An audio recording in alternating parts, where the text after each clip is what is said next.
Assalamualaikum warahmatullahi wabarakatuh. Nama saya Sultan Farah Prabowo, perwakilan dari kelompok 8 CST akan membahas materi tentang Learning Vector Quantization atau LVQ. Sebelumnya, kelompok kami terdiri dari Imam Darmawan, Sultan Farah Prabowo, dan Syarif Amin Nugroho. Definisi algoritma LVQ. Algoritma LVQ adalah algoritma pembelajaran yang melakukan klasifikasi pola ke dalam beberapa kelas atau kategori berdasarkan mekanisme kompetisi. Struktur jaringan LVQ adalah jaringan neural dua lapis yang terdiri dari lapisan masukan dan lapisan keluaran. Lapisan masukan mengandung neuron sebanyak dimensi masukan, lapisan keluaran mengandung sebanyak jumlah kelas. Selanjutnya ada kelebihan algoritma LVQ. Yang pertama, nilai error yang lebih kecil dibandingkan dengan jaringan syaraf tier 1 seperti backpropagation. Lalu dapat meringkas dataset yang besar menjadi sektor codebook berukuran kecil untuk klasifikasi. Selanjutnya ada dimensi dalam codebook tidak dibatasi seperti dalam teknik nearest neighbor. Lalu yang terakhir, model yang dihasilkan dapat diperbaharui secara bertahap. Kekurangan pada algoritma LVQ adalah dibutuhkan perhitungan jarak untuk seluruh atribut. Akurasi model bergantung pada inisialisasi model serta parameter yang digunakan, yaitu learning rate, iterasi, dan sebagainya. Lalu akurasi juga dipengaruhi distribusi kelas pada data training. Dan terakhir, sulit untuk menentukan jumlah codebook vektor untuk masalah yang diberikan. Ini ada contoh gambar arsitektur algoritma LVQ, yang dimana X1 sampai dengan XM adalah nilai input, X min W1 sampai dengan X min Wn sama dengan jarak bobot, H1 sampai dengan Hn adalah lapisan output, D1 sampai dengan Dn adalah nilai output, M-nya itu adalah jumlah elemen input, dan N adalah jumlah kelas. Pelatihan LVQ dikatakan berhasil jika pelatihan convergent dan jika pelatihan divergent, dan gagal jika pelatihan divergent. Suatu pelatihan dikatakan convergent jika kesalahan pada setiap iterasi pelatihan selalu mengecil sampai pada titik di mana nilai bobot pada titik setiap neuron telah mencapai nilai yang paling baik untuk data pelatihan yang diberikan. Sebaliknya, pelatihan dikatakan divergent jika kesalahan pada pelatihan tidak cenderung mengecil menuju sebuah titik tertentu. Lalu di sini ada algoritma LVQ. Berikut adalah tahapan pada algoritma LVQ. Yang pertama, tetapkan bobot, maksimum epoch, error minimum yang diharapkan, dan learning rate.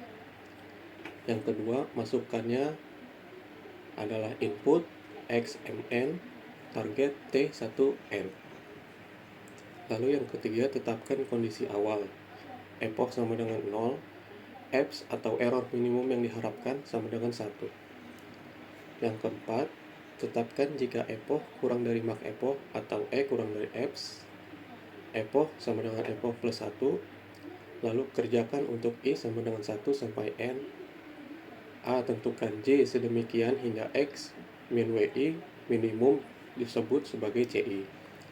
Lalu perbaiki WI dengan ketentuan jika T sama dengan CI, maka WI baru sama dengan WI lama plus A atau learning rate X WI lama. Jika T tidak sama dengan CI, maka WI baru sama dengan WI lama kurang X min WI lama. Lalu kurangi nilai A atau learning rate-nya. Selanjutnya di sini saya telah membuat website yang bernama Sarantani. Sarantani ini adalah sesuatu website yang dikembangkan untuk membantu Anda mengoptimalkan sumber daya lahan yang Anda miliki untuk memberikan hasil yang maksimal pada pertanian Anda. Lalu di sini ada cara menggunakan Sarantaninya. Lalu data-data yang dibutuhkan ini sesuai kondisi pada lahan yang Anda miliki seperti nitrogen, fosfor, kalium, suhu, kelembapan, pH tanah, dan curah hujan. Setelah itu, sistem akan memberikan rekomendasi tanaman terbaik berdasarkan kondisi lahan yang Anda miliki. Selanjutnya, ini adalah tim kami, terdiri dari Imam Darmawan, Sultan Farel, dan Syarif Amin. Langsung saja ke perhitungannya. Pertama-tama, kita di sini perlu menginput nitrogen, fosfor, kalium, suhu, kelembapan, pH, curah hujan. Nilai-nilai ini bisa kita dapat dari contoh dataset yang sudah saya siapkan sebelumnya.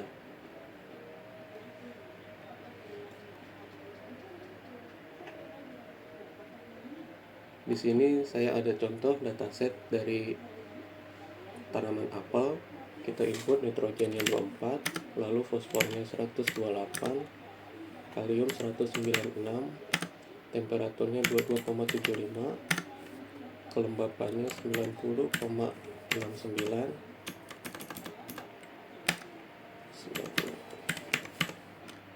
lalu pH-nya 5,52, dan curah hujannya 110,43.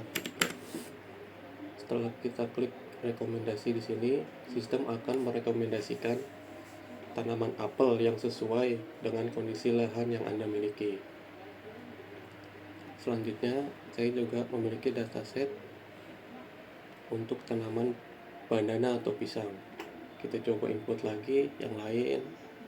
Contoh 114, fosfor 79, kalium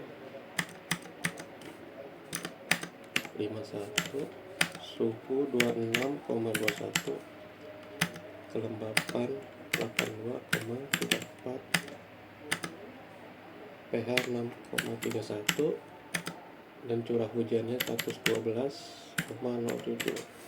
Setelah klik rekomendasi, tanaman akan merekomendasikan pisang sebagai rekomendasi tanaman yang sesuai dengan kondisi lahan yang Anda miliki.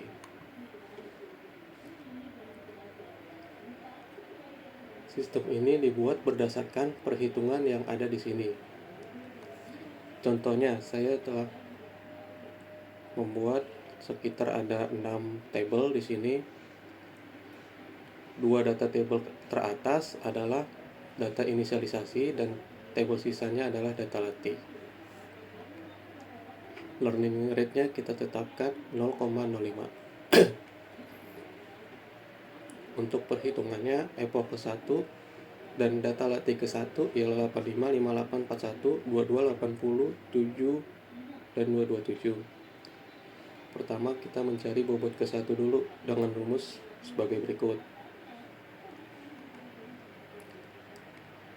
Totalnya didapatkan angka 29. Lalu kita cari bobot kedua dengan rumus yang sama. Totalnya didapatkan angka 215. Selanjutnya, kita perlu membandingkan nilai mana yang terkecil dari kedua nilai ini. Didapatlah jarak terkecil ada pada bobot ke-1. Artinya, nilai dari data ke-1 ini termasuk dalam kelas 1. Termasuk kelas 1 yaitu rice atau padi. Selanjutnya, bobot ke-1 baru kita masukkan rumus sebagai berikut. Didapatlah bobot-bobot baru yang nanti akan dikumpulkan menjadi W1 sama dengan 89,75, 42,8, 42,9, 21,04, 81,92, 7,002, dan 204,2. Selanjutnya, epoch ke-1 kita masukkan data kedua yang ada di sini, yaitu 7, 144, 197, 24, 94, 6, dan 114.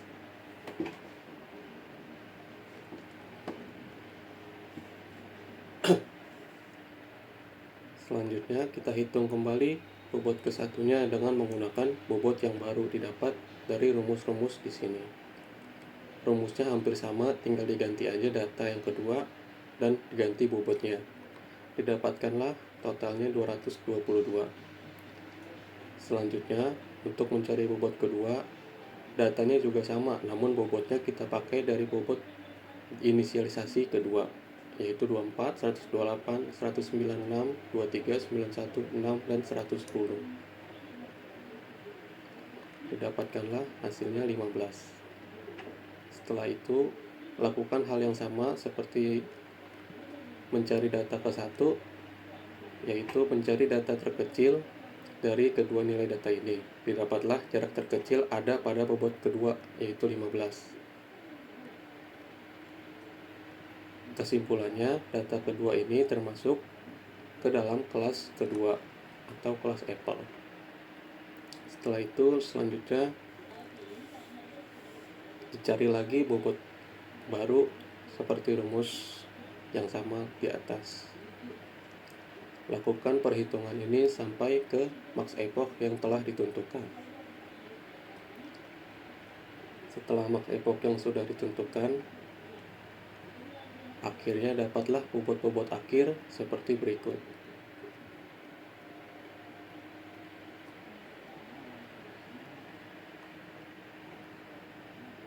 Setelah mendapatkan bobot akhir, kita dapat menghitung inputan baru seperti ini dengan rumus yang sama seperti di sini, yaitu akar